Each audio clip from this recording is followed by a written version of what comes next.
प्रयत्नाद्यतमानस्तु योगी संशुद्धकिल्बिषः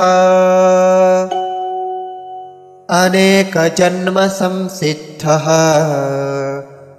ततो याति परां गतिम्।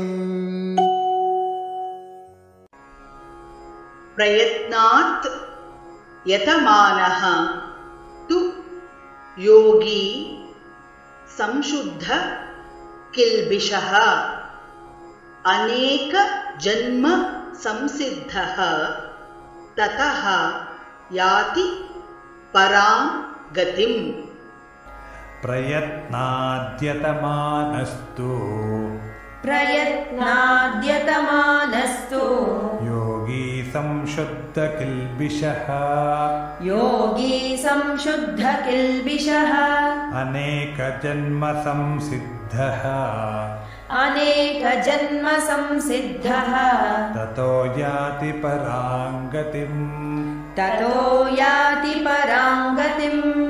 प्रयत्नाद्यतमानस्तु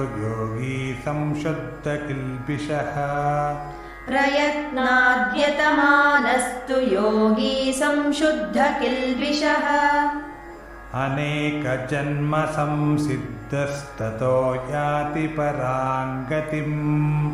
अनेकजन्म संसिद्धस्ततो याति परां गतिम्। प्रयत्नाद्यतमानस्तु योगी संशुद्ध किल्बिषः अनेकजन्म संसिद्धस्ततो याति परां गतिम्। प्रयत्नाद्यतमानस्तु योगी संशुद्ध किल्बिषः अनेकजन्म संसिद्धस्ततो याति परां गतिम्।